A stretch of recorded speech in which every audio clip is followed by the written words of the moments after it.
Bonjour à toi. Dans cette vidéo, je vais t'expliquer la raison qui m'a poussé à commencer à lire des livres. Quand j'étais plus jeune, je n'aimais pas trop lire et je lisais quasiment jamais. J'étais quelqu'un qui évitait de lire et qui préférait faire des choses moins productives comme voir des films ou jouer aux jeux vidéo. Mais j'ai commencé activement à lire des livres il y a plus ou moins 1 an et demi. Je suis convaincu que lire est une meilleure alternative que regarder des films ou des séries sur la télé ou sur ton ordi. Personnellement, je lis la plupart du temps des livres sur le développement personnel. J'en ai déjà quelques-uns qui m'ont aidé dans la vie. Dans cette vidéo, je vais te citer 3 livres que j'ai lus récemment qui étaient vraiment intéressants. Pour moi, lire est aussi une forme de méditation car tu es présent dans l'histoire et dans le moment même si tu es vraiment concentré. Tous les soirs, 1 heure avant de dormir, je lis dans mes livres pour avoir l'esprit tranquille de toute stimulation extrême qui pourrait venir d'internet. Ça apaise donc mon esprit et en même temps ça me cultive sur plusieurs sujets. Ça me permet aussi de mieux dormir le soir avec l'esprit tranquille quand je lis.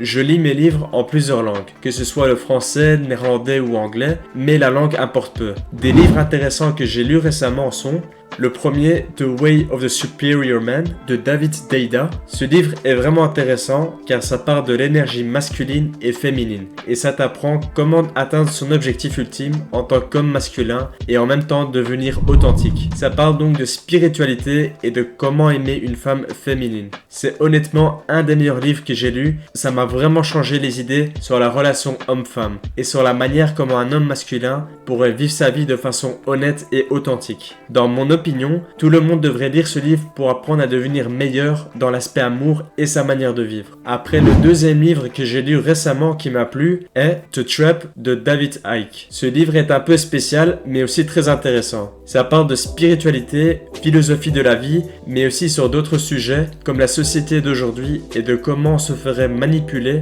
par le peu de gens qui auraient tout le pouvoir. Les sujets abordés sont très profonds et remettent en question pas mal de choses de la vie, comme entre autres la situation du Covid, et c'est pour cette raison que j'ai aimé lire ce livre. Tu ne dois pas forcément être d'accord avec tout ce qui est dit dans ce livre, mais c'est important de lire le livre avec un esprit ouvert et de faire son jugement une fois d'avoir terminé le livre complètement. Alors, le troisième et le dernier livre que j'ai vraiment apprécié, c'est How to Win Friends and Influence People, de l'auteur Dale Carnegie. Comme le nom du livre l'indique, le livre parle de comment gagner des amis, mais aussi de comment devenir un meilleur communicateur avec d'autres personnes. J'ai trouvé des petites anecdotes de l'auteur intéressantes et pratiques. Il y a plusieurs conseils de communication qui sont abordés et des idées que tu peux appliquer toi-même dans ta vie personnelle. Après avoir lu ce livre, ça m'a fait prendre conscience de la façon comment je communiquais et ça m'a poussé à m'améliorer. Après, une chose que tu peux faire, c'est prendre des notes des choses les plus importantes que tu as lues dans les livres et après les appliquer dans ta propre vie personnelle.